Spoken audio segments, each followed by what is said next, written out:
Hey guys, welcome back. তো কেমন আছো তোমরা? নিউ গল্প নিয়ে এসে পড়ছি, তো শুরু করা যাক।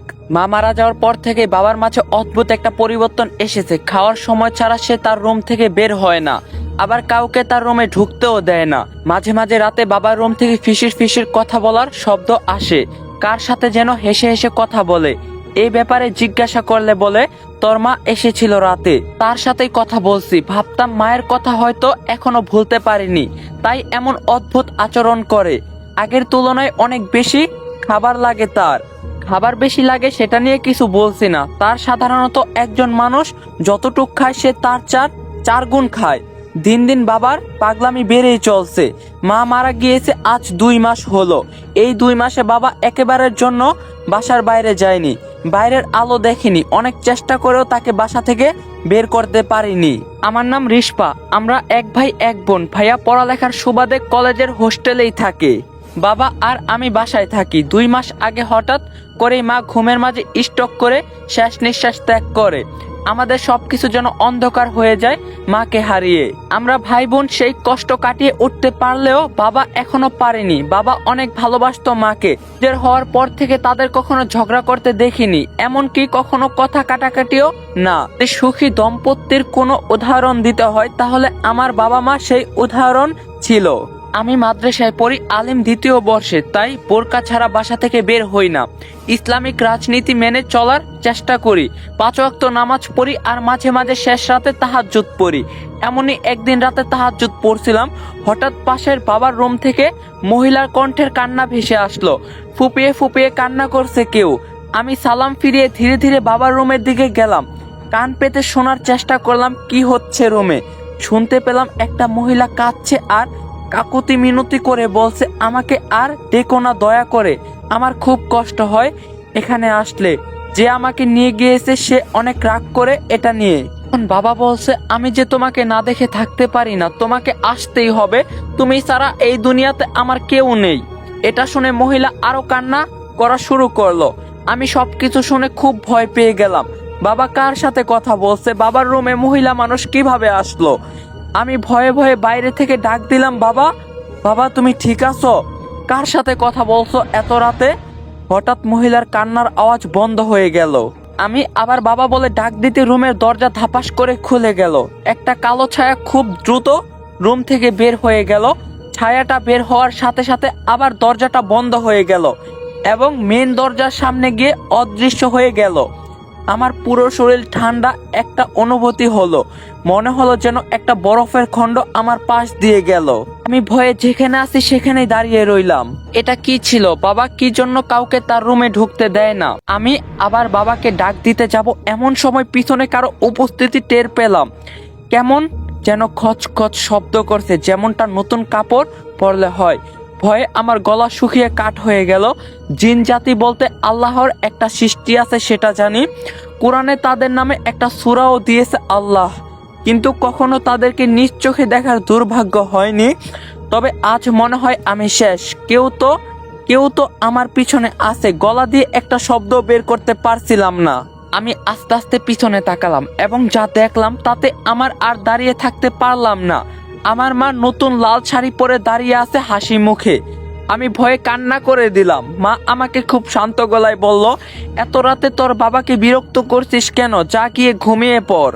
আমার চোখ ধীরে ধীরে অন্ধকার হয়ে এলো।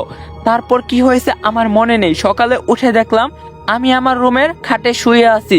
দেখলাম আমার রুমের দরজাও ভিতর থেকে বন্ধ। চোখ ডলতে ডলতে রাতের কথাগুলো মনে করতে লাগলাম। কি হয়েছিল রাতে? এগুলো স্বপ্ন ছিল নিশ্চয়ই।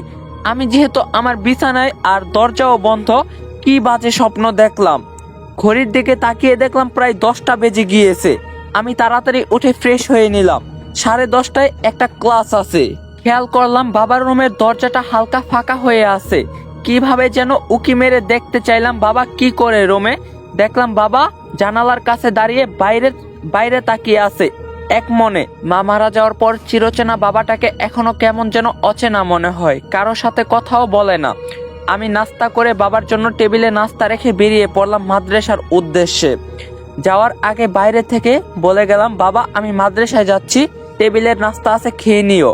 বাসা থেকে বের হয়ে একটা রিস্কায় উঠে বসলাম। তখনই কোথা থেকে যেন গালিব ভাইয়া হন্তদন্ত হয়ে আমার সাথে রিস্কায় উঠে বসলো। আমি রাগ হয়ে বললাম, গালিব ভাইয়া এসব কি, নামেন বলছি, না হলে কিন্তু লোক জড়ো করে চিল্লাবো। গালিব ভাইয়া 32টা দাঁত বের করে বলল, রিস্পা এমন করো কেন? আমিও তো মাদ্রাসার কাছে যাব একটা কাজে, কিন্তু রিস্কা ভাড়া নেই। আমরা দুজন গেলেও যেই ভাড়া দিতে হবে, তুমি একা গেলেও একই ভাড়া। তাহলে শুধু শুধু একটা সিট অপচয় করার দরকার কি বলো? আর অপচয়কারী শয়তানের ভাই জানো তো, অবশ্য তুমি ভাই হবে না, বোন হবে। আমি রাগ হয়ে তাকে ধাক্কা দিয়ে রিস্কা থেকে নামিয়ে দিয়ে আর বললাম, আমি নিজেই শয়তান, অপচয় করলে আমি করব, আমার সাথে আপনি যেতে পারবেন না। ফাজিল কোথাকার, পুলিশ ধরিয়ে দিব একদম ইফটিজিং মামলা দিয়ে। গালিব ভাইয়া হাসতে হাসতে বলল, তুমি যদি ভেবে থাকো পুলিশের কথা বললে আমি ভয় পেয়ে যাব, তাহলে ঠিকই ভাবছো। কি দরকার এসব মামলা হামলার, আমি এমনিতেই চলে যাচ্ছি। আমি রিস্কাওয়ালাকে বললাম, মামা জানতো আপনি? গালিব ভাইয়া পিছন থেকে ডেকে বলল, তবে জেনে রাখো রিস্পা, তুমি আমার ব্যক্তিগত শয়তান। তোমার কাজ শুধু আমাকে ধোকা দেয়া, এই জন্য তোমার সামনে কোনো দোয়া দুরুদ পড়ি না যদি তোমার কষ্ট হয়। আমি মুচকি হেসে বললাম, পুরাই পাগল। গালিব ভাইয়া এমনিতে অনেক ভালো ছেলে, তার বাবার অডেল ধন সম্পদ থাকার পরও কখনো সেসবের অহংকার নেই তার মাঝে। সাধারণভাবে চলাফেরা করতে পছন্দ করে। নিজস্ব গাড়ি থাকার পরও আমার সাথে প্রতিদিন রিস্কায় ওঠার ধান্দা করে। আমি জানি সে আমাকে অনেক ভালোবাসে, আজকাল থেকে নয়, বরং সেই ক্লাস 9 থেকে। আমি যে তাকে পছন্দ করি না এমনটা না, তার মতো ছেলেকে যে কেউ ভালোবাসতে চাইবে। কি মনে করে সে আমার পিছনে পড়ে আছে সেটাই বুঝি না। আমিও তাকে অনেক পছন্দ করি, কিন্তু সেটা তাকে কখনো বুঝতে দেইনি। সব সময় তার সাথে বাজে আচরণ করে দূরত্ব বজায় রাখার চেষ্টা করি। তার ফ্যামিলির সাথে আমার যায় না।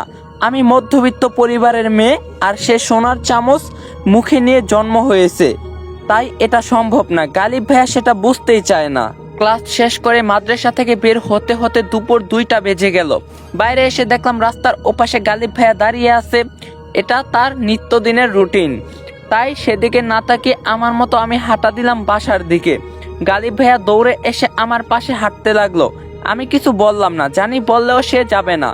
গালিব ভাইয়া বলল, রিস্পা আর কত অপেক্ষা করাবে? আমি জানি তুমি আমাকে ভালোবাসো, তাহলে কেন আমার সাথে এমন করো? আমি খুব শান্ত গলায় বললাম, গালিব ভাইয়া এটা সম্ভব না, সেটা আপনিও জানেন। কোথায় আপনারা রাজপ্রাসাদের মানুষ, আর আমরা কুড়ে ঘরের। এসব সম্পর্কের সূচনাটা এক মধুর হলো, উপসংহার খুব যন্ত্রণাদায়ক হয়। আপনি কেন বুঝতে চান না? গালিব ভাইয়া আর কিছু বলল না, উল্টো ঘুরে চলে গেল। আমি তার চলে যাওয়ার দিকে তাকিয়ে রইলাম। অন্যদিন তো বকর বকর করতে করতে আমার সাথে বাসা পর্যন্ত যায়, আজকে এভাবে চলে গেল কেন? আমার মনটা খারাপ হয়ে গেল। আমি আবার সামনে হাঁটা দিলে হঠাৎ আমার চোখ গেল একটু দূরে, বাবা দাঁড়িয়ে আছে। আমি বাবা বলে ডাক দিতেই অদ্ভুত একটা হাসি দিয়ে দ্রুত সে হাঁটা দিয়ে রাস্তার মাঝখানে চলে গেল, এবং একটা গাড়ি এসে ধাপাস করে বাবাকে মেরে দিল। আমি চিৎকার করে উঠলাম বাবা বলে। আশেপাশে সবাই আমার দিকে এগিয়ে এলো কি হয়েছে জানার জন্য। আমি খেয়াল করে দেখলাম সেখানে আসলে কোনো অ্যাক্সিডেন্ট হয়নি। তাহলে কি ভুল দেখলাম আমি? আমি স্পষ্ট বাবাকে দেখছি। লোকজন আমাকে জিজ্ঞাসা করছে কি হয়েছে। আমি কারো কথার কোনো জবাব না দিয়ে দ্রুত হাঁটা দিলাম বাসার দিকে। আবহাওয়া অন্ধকার হয়ে আসছে, হয়তো খুব বৃষ্টি হবে। কালো মেঘ ছেয়ে যাচ্ছে চারদিক। আমি কেমন যেন দিক বেদিক হয়ে যাচ্ছি। আমি কোথায় যাব, আমার বাসা কোথায় সেটাও মনে করতে পারছি না। মাথাটা ভন ভন করছে। আমার চারদিকে সবকিছু ঘুরছে মনে হচ্ছে। অনেক কষ্টে বাসার ঠিকানাটা মনে করতে পারলাম, কিন্তু আমি ভুলে গিয়েছি আমার বাসাটা কোথায়। পথে একজনকে থামিয়ে বাসার ঠিকানা বলে জিজ্ঞাসা করলাম, ভাই এই বাসাটা কোথায় বলতে পারেন? লোকটা একটু বিরক্ত হয়ে বলল, যেই বাসার সামনে দাঁড়িয়ে আছেন সেই বাসার ঠিকানায় জিজ্ঞাসা করছেন, পাগল নাকি? এই বলে লোকটা চলে গেল। এবার আমার হুঁশ এলো, তাকিয়ে দেখলাম সব স্বাভাবিক, আবহাওয়া ঠিক আছে, একদম রৌদ্র জল। তাহলে এতক্ষণ কি হলো আমার সাথে? আমি বাসার সামনে দাঁড়িয়ে বাসা খুঁজে পাচ্ছিলাম না। তাড়াতাড়ি করে বাসায় গেলাম। 5 তলা বিশিষ্ট বিল্ডিং এ 2য় তলায় ভাড়া থাকি আমরা। সিঁড়ি দিয়ে ওঠার সময় একটু দূর থেকে দেখতে পারলাম দরজাটা খোলা।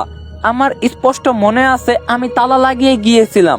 তাহলে কি বাবা বাসার বাইরে গিয়েছে। তাড়াতাড়ি করে বাসায় ঢুকে দেখলাম বাবা খাবার টেবিলে বসে আছে। আমাকে দেখে সুন্দর করে একটা হাসি দিয়ে বলল, এত দেরি হলো কেন?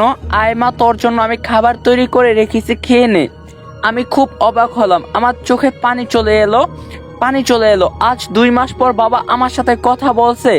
বাবাকে একদম স্বাভাবিক মনে হচ্ছে, তার হাসিটা এখন যেন আগের মতোই।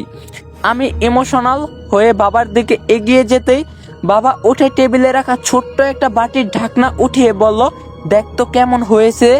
আমি বাটির দিকে তাকিয়ে থমকে দাঁড়িয়ে গেলাম। আমার আর পা চলছে না, গলা দিয়ে কোনো কথাও বের হচ্ছে না। বাটিতে 3টি বড় বড় রক্তাক্ত চোখ রাখা আছে। মনে হচ্ছে যেন এইমাত্রই এই চোখগুলো উপড়ে ফেলা হয়েছে। বাবার দিকে তাকিয়ে দেখলাম ভয়ঙ্কর এক হাসিতে আমার দিকে তাকিয়ে আছে। গাইস, আজকের পার্টটা এই পর্যন্তই রাখলাম। কেমন লাগছে নতুন গল্পটা অবশ্যই কমেন্টে জানাবেন। আর যদি আপনারা পার্ট 2 চান তাহলে পার্ট 2 কমেন্টে চাইবেন, কারণ আপনাদের কমেন্টের উপরে পার্ট 2 দিন